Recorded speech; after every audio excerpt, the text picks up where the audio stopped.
महात्मा उपासक डॉक्टर सोहनराज तातेड़ पुनरुत्थान और आत्मविज्ञान के बाद अब ला रहे हैं सनातन सत्य, जैसी दृष्टि वैसी सृष्टि, कुदरत, कुदरती रचना एवं कुदरत के कानून से शाश्वत सुख की प्राप्ति। लॉगिन करें www.drsohanrajtated.com, YouTube channel doctor Sohanraj Tated, play store से डाउनलोड करें mobile app doctor Sohanraj Tated. ओम ह्रीं नमो अरंताणं, ओम ह्रीं नमो सिद्धाणं, ओम ह्रीं नमो आयर्याणं, ओम ह्रीं नमो उवज्जायाणं, ओम ह्रीं नमो लोये सव्वसाहुणं, ऐसो पंच नमोकारो सव पावपणासनो मंगलाणं च सबे सिंह पडमं हवै मंगलं, पडमं हवै मंगलं। ओम नमो भगवते वासुदेवाय, ओम नमः शिवाय। जय सच्चिदानंद। भाइयों बहनों, मातृशक्ति को नमन। आज का हमारा बहुत सुंदर विषय सम्यक ज्ञान दर्शन चारित्र तप। ऐसा कहा जाता है कि सम्यक दर्शन ज्ञान चारित्राणि मोक्ष मार्ग। मोक्ष के 4 मार्ग बताए गए हैं, सम्यक ज्ञान, सम्यक दर्शन, सम्यक चारित्र और सम्यक तप। ये चारों जब हम प्राप्त कर लेते हैं, जब मुक्ति को जाते हैं, तो हम एक एक करके समझेंगे कि सम्यक ज्ञान क्या है, सम्यक दर्शन क्या है, सम्यक तप क्या है और सम्यक चारित्र क्या है। देखिए, सबसे पहले हम चलते हैं सम्यक ज्ञान से। ज्ञान, सब तरह का ज्ञान होता है दुनिया में। बिना ज्ञान के हम एक सेकंड भी नहीं रह सकते हैं। देखिए कि हमको घर से बाहर निकलना है तो हम चिंतन करेंगे कि फला जगह जाना है और वहाँ जाने के अंदर हमको साधन लेना पड़ेगा। साइकिल है, मोटरसाइकिल है, कार है, वो है। और फिर जो है हमको ज्ञान होना चाहिए कि जहाँ हम जा रहे हैं वो किस मोहल्ले में अवस्थित, उसका रास्ता कौन सा है। हर चीज का ज्ञान होना जरूरी है। अच्छी चीज का भी जरूरी है, बुरी चीज का भी जरूरी है। उसको हम कहते हैं ज्ञेय।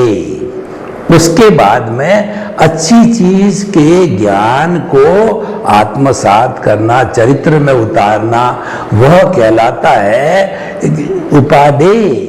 और कोई गलत चीज है, बुराई है, गलत ध्यान हमारे आ गया है, जैसे कि चोरी, डकैती, व्यभिचार, हिंसा, आतंकवाद, रेप, ये जितनी जितनी बुराइयां आज समाज में चल रही है, इन बुराइयों को हमें छोड़ना है, उसको ये कहते हैं। और जितनी जितनी अच्छाइयां संसार में चल रही है, जैसे ईमानदारी है, सहानुभूति है, दया है, परोपकार है और परस्पर सहयोग करने की बात है, ऋजुता है और आपकी सरलता है, मैत्री, प्रमोद, करुणा, मध्यस्थता, भावना है। इन चीजों को अपनाना उपादेय है। तो ज्ञान तो सबसे पहले चाहिए। और मनुष्य और पशु के बीच में जो भेद रेखा है वह ज्ञान की भेद रेखा है। इस ज्ञान के होने से वह मनुष्य कहलाता है और ज्ञान के न होना यानी अज्ञान होने से वह पशु कहलाता है। ये लाइन ऑफ द डिमार्केशन है। तो अब देखिए, ज्ञान की हमने बात की, तो सम्यक ज्ञान क्या होता है, मिथ्या ज्ञान क्या होता है। हम व्यक्तिगत स्तर पर बात करें, क्योंकि जो व्यक्तिगत के नियम हैं वही समाज पे लागू होते हैं और समाज के नियम व्यक्ति पर लागू होता है। मनुष्य समाज का एक छोटा से छोटा घटक है। इसीलिए कहा गया है कि सुधरे व्यक्ति समाज, व्यक्ति से राष्ट्र स्वयं सुधरेगा। अगर आपको राष्ट्र को सुधारना है तो सबसे छोटा घटक है मनुष्य है उसको सुधारना चाहिए। व्यक्ति सुधर जाएगा तो समाज सुधरेगा, समाज सुधरने से देश सुधर जाएगा। तो भाइयों बहनों, हम आपको यह बात कहना चाहते हैं कि हमको जो सही ज्ञान लेना सम्यक ज्ञान कहलाता है। व्यक्तिगत स्तर पर सम्यक ज्ञान क्या है? देखिए कि हम जब मैं और मेरा से जुड़ते हैं तब वो मिथ्या ज्ञान होता है। यह शरीर मेरा है, इस शरीर का मालिक मैं हूं और मन वचन काया मेरे है। साधन धन संपत्ति परिवार सब मेरा है। मेरा परिवार, मेरा बेटा और मेरी संतान और जो है मेरे जो है वो मेरा धन दौलत पद प्रतिष्ठा, ये सारी चीजें जब हम चिंतन करते हैं मैं और मेरा की, उसमें कर्ता भाव आता है और उस कर्ता भाव के कारण जो है मैं और मेरा आ जाने से वह मिथ्या ज्ञान हो जाता है। तो सम्यक ज्ञान क्या हुआ? सम्यक ज्ञान ये है कि जब आप जन्मते हो खाली हाथ आते हो और जब मृत्यु होती है तब खाली हाथ जाते हो। यहीं पर यही न तो कुछ लेके आना, न जो है कुछ दे करके जाना, सब कुछ यहीं से छोड़ के जाना।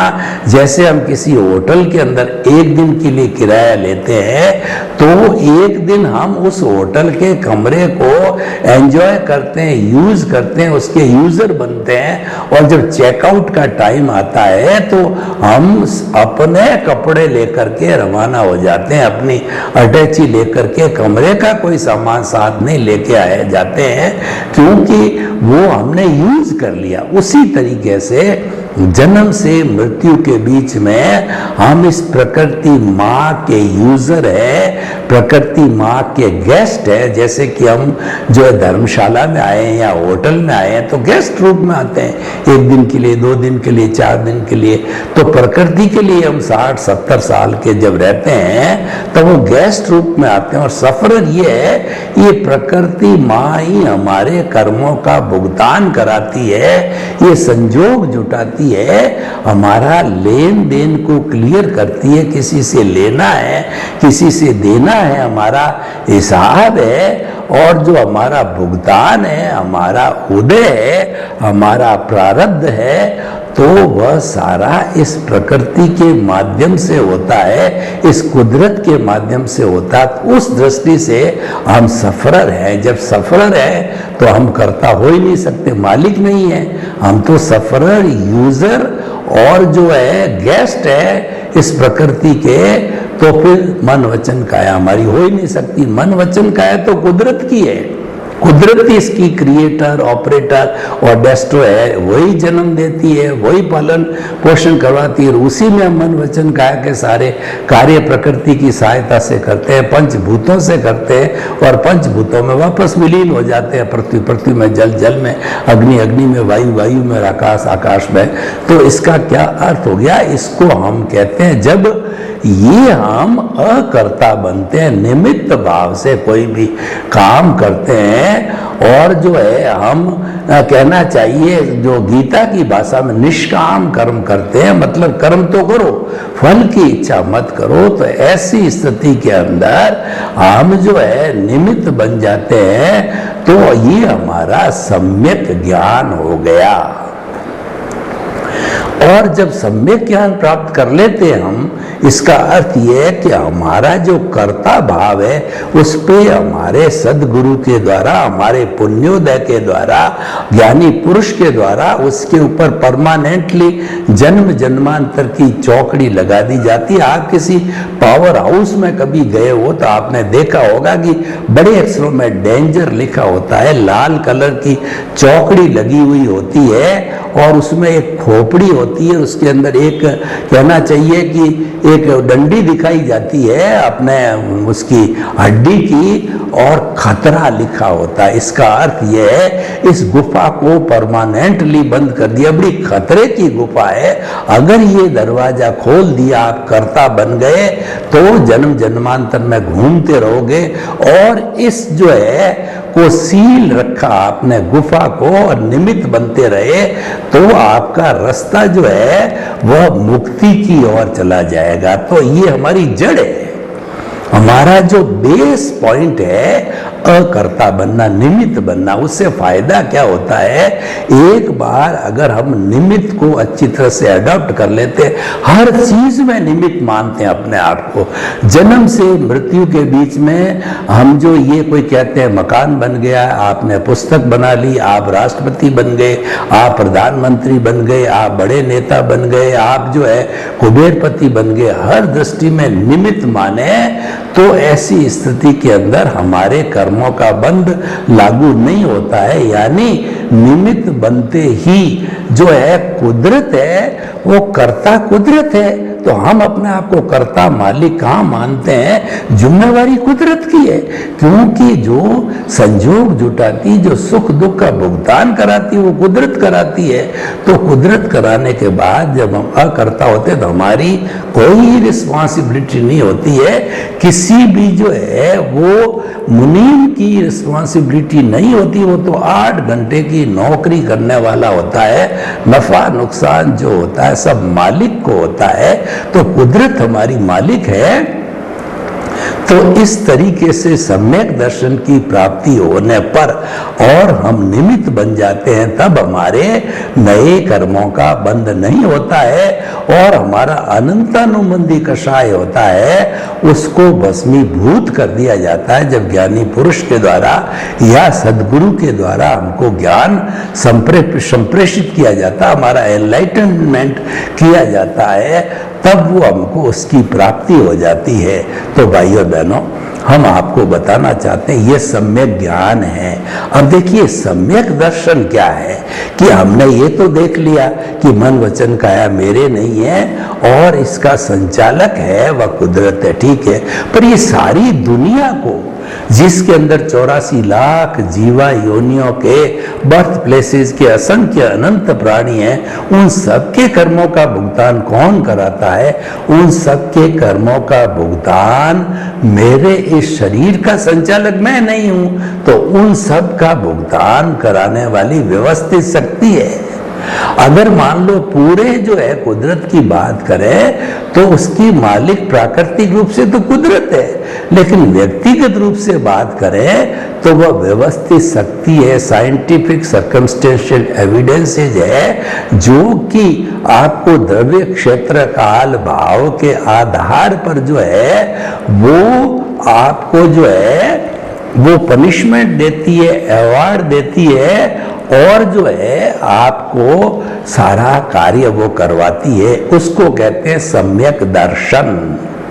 हमको सम्यक ज्ञान हो गया, सम्यक दर्शन हो गया, तो और उसके साथ के अंदर जब हम अकर्ता बन गए तो अकर्ता बनते ही हमारा जो मोहनीय कर्म है, दर्शन मोहनीय से ही हमारे कर्मों का बंधन होता है, उसमें अनंतानुबंधी होता है, वो जिम्मेवार होता है कर्म बंधन के लिए। बाकी जो हमारे जो अप्रत्याख्यानी प्रत्याख्यानी संजलन है वो तो इतने लाइट डाइल्यूट होते हैं कि वो तो एक समय के अंदर कर्म का बंध किया, दूसरे समय में भोगा और तीसरे समय के अंदर जो है वो नष्ट होता है। इडियापैथिक टाइप होते हैं, वो तो एज गुड एज डिस्चार्ज होते हैं। हम ये नहीं कहते हैं कि व्यक्ति के जो है कॉज पढ़ते नहीं है, जब तक वो वीतराग नहीं होता है, केवली नहीं होता है, कॉजेज पढ़ते रहते हैं। लेकिन वो कॉजेज जो पढ़ते हैं वो मोक्ष के लायक और सहायक पढ़ते हैं, क्योंकि हमने सम्यक ज्ञान सम्यक दर्शन को प्राप्त किया है। इसका मतलब हमारी केंद्र के अंदर जो है वो मन वचन काया का हमने समर्पण कर दिया। तो सच्चा समर्पण कुदरत को समर्पण है और मन वचन काया कुदरती रचना, मानना, जानना, देखना, समझना, पालन करना, तो इसका मतलब कुदरत को समर्पण ही सच्चा समर्पण समर्पण है और आत्मज्ञान ही सच्चा ज्ञान है, सबसे अज्ञान है, क्योंकि परमानेंट वस्तु इस पूरी दुनिया में केवल एक आत्म तत्व ही है। वो आत्म तत्व 84 लाख जीवा योनि बर्थ प्लेसेस की असंख्य अनंत आत्माओं का सबका एक जैसा है, उसके अंदर कोई परिवर्तन नहीं है। जैसे कि हर एक शरीर का डीएनए ब्लड का अलग अलग होता है, लेकिन शुद्ध परमात्मा स्वरूप राम का, कृष्ण का, महावीर का, घोड़े का, गधे का, ऊंट का, बैल का, चींटी का, किसी में कोई फर्क नहीं होता है। अनादि अनंत काल से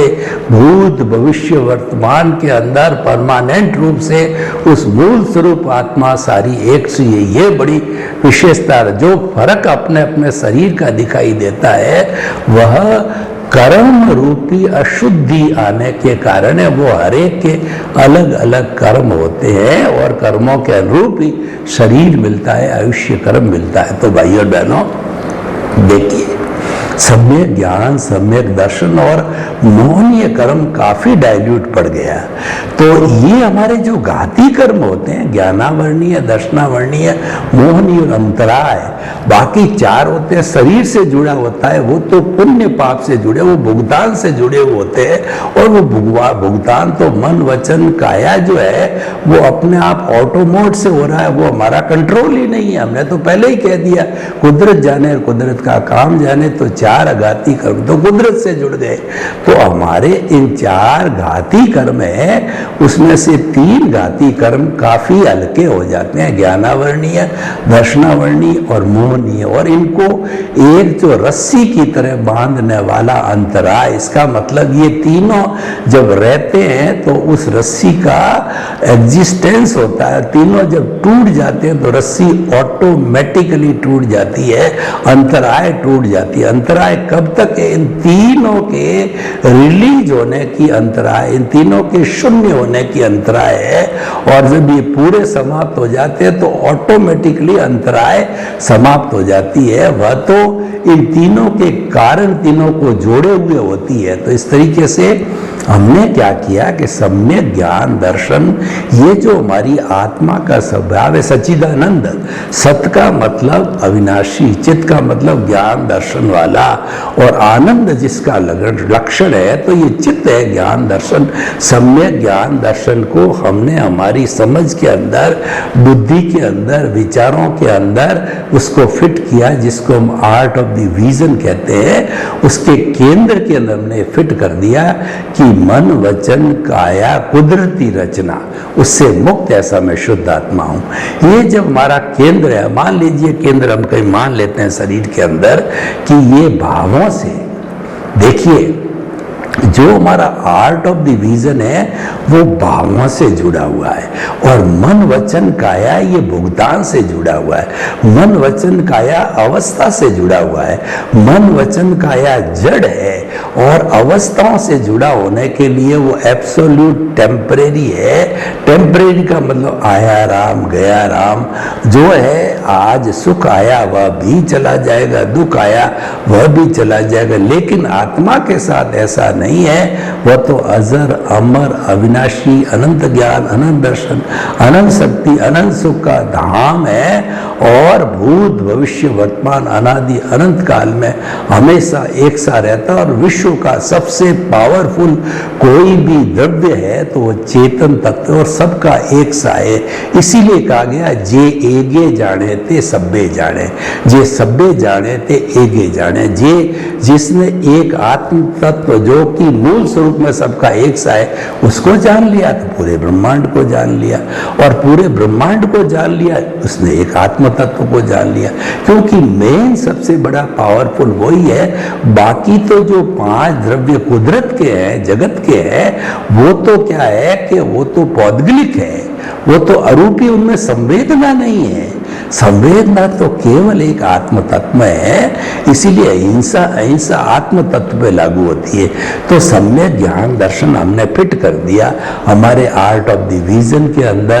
तो अब आगे बढ़ते हम, तो क्या होता है कि ये कुदरती रचना हमको देखते रहना पड़ता है। कब तक देखते रहना कि जन्म जन्मांतर का हमारा इकट्ठा किया हुआ कॉजल बॉडी है, जो बर्फ की बड़ी सीला की तरह। मान लिया हमारे नए कॉजेस नहीं पड़ रहे, और क्योंकि हमने आत्मा का हाथ पकड़ लिया, हम दृष्टि विज्ञान में चले गए। हमारा जो ये सनातन सत्य कार्यक्रम है, यह जो है वो कुदरती रचना और कुदरत के कानून पर आधारित होता है। और उसके साथ साथ के अंदर हमारा लक्ष्य क्या है? सृष्टि को नहीं बदलना है, हम मात्र दृष्टि को बदलता है। दृष्टि को बदलने का अर्थ है कि जो रॉन्ग बिलीफ है, हमारी जो गलत सोच है, उसमें करेक्शन देकर के उसको राइट करते हैं।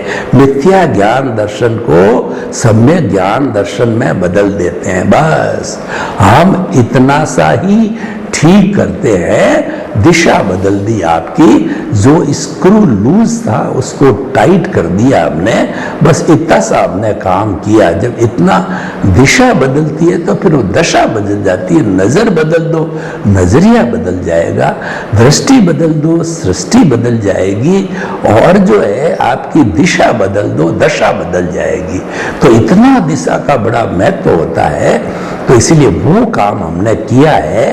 तो आप देखिए कि हमारी उस समझ के अंदर जो है हमारा केंद्र, जो ये दर्शन केंद्र है, और जिसको पिनियल ग्रंथि का केंद्र कहते हैं, और ये दर्शन केंद्र यानी आज्ञा चक्र, जहाँ पर हमारी हाईएस्ट आत्मा सक्रिय रहती है, ये चैतन्य केंद्र सबसे ज्यादा सक्रिय रहता है। और यही भीतर जाने का, आत्मा का जो है कुंडलिनी जागरण करने का, आत्मा को पहचानना, समझना, देखना, बात करना, प्राप्त करने का यही रास्ता है। इसी से भीतर जाया जाता है। ये हमारा पिनियल ग्रंथि का केंद्र है। यहाँ पर हमने जो है हमारे भगवान को बिठा दिया भावों में, मूर्ति के रूप में नहीं। मूर्ति में हो जाएगा तो वापस जो है जड़ हो जाएगा, और हम जो है हमारा थ्योरी गलत हो जाएगी। क्योंकि सनातन सत्य सिद्धांत पर आधारित है। सनातन सत्य सार्वभौम सत्य है, वो परमानेंसी पे आधारित, अवस्था पर आधारित नहीं है।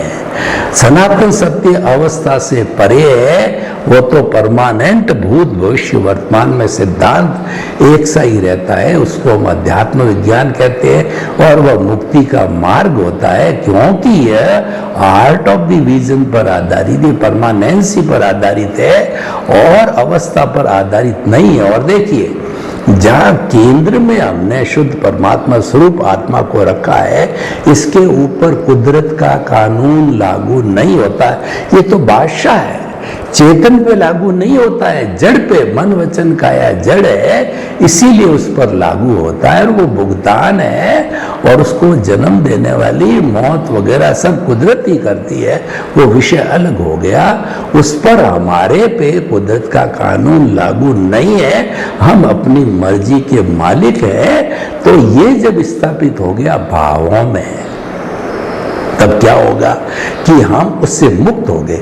मन वचन काया को आप रेगुलर जो है वह कुदरती रचना, कुदरती रचना, कुदरती रचना किसे कहते हैं? कि जो छह समवाय यानी चेतन, अचेतन, रेस्ट, मोशन, टाइम और स्पेस, जहाँ छह द्रव्य मौजूद होते हैं, भूत भविष्य वर्तमान हर क्षण, ऐसा कोई क्षण नहीं आता कि ये छह के छह मौजूद रहते हैं। वहाँ जीवन है और वहीं पर कुदरत है।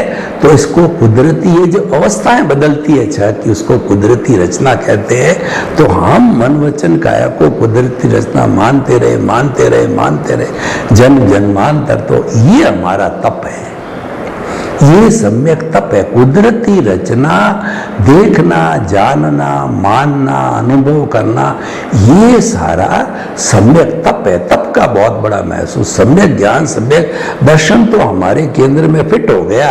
लेकिन जब तक हमको सम्यक चारित्र तब तक नहीं मिलेगा जब तक कि हमारा तप सम्यक नहीं होगा। सम्यक तप कब तक वर्क करता है, जबकि अज्ञानता है, हमारा जो सम्यक ज्ञान एकदम निर्मल हो जाएगा, सम्यक दर्शन एकदम निर्मल हो जाएगा।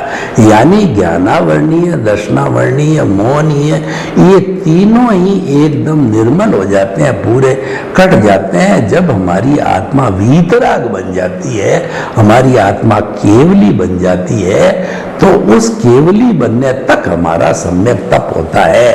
और जो केवली बनने का मतलब ये है कि पुरुषार्थ करने वाली हमारी प्रतिष्ठित आत्मा है, वह सम्यक तप के माध्यम से वह पुरुषार्थ करती रहती है।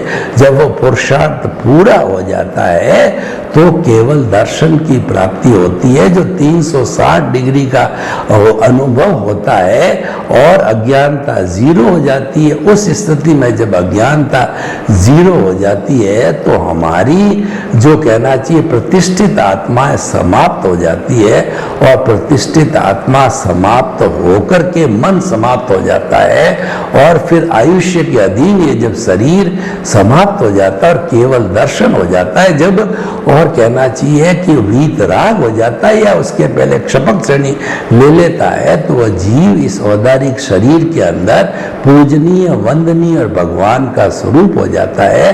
और नेक्स्ट बर्थ के अंदर उसको केवल दर्शन परिणाम के रूप में मिलता है, और उसका भुगतान करके आयुष्य का फिर वह सिद्ध, बुद्ध और मुक्त बन जाता है। तो ये जितना हमारा सम्यक दर्शन होने तक सारा सम्यक तप है, उसका आधार सम्यक ज्ञान, सम्यक दर्शन है, जो कि हमारे आर्ट और विजन में फिक्स हुआ होता है। वो प्राप्ति कब होती है? जब हम जो है निमित्त बन जाते हैं, यानी अनंतानुबंधी कषाय भस्मीभूत हो जाता है, मोहनीय कर्म डाइल्यूट हो जाता है, जो उसका उपशांत हो जाता है, शांत हो जाता है, और पूरा समाप्त हो जाता है, तब उस स्थिति में प्राप्त होता है।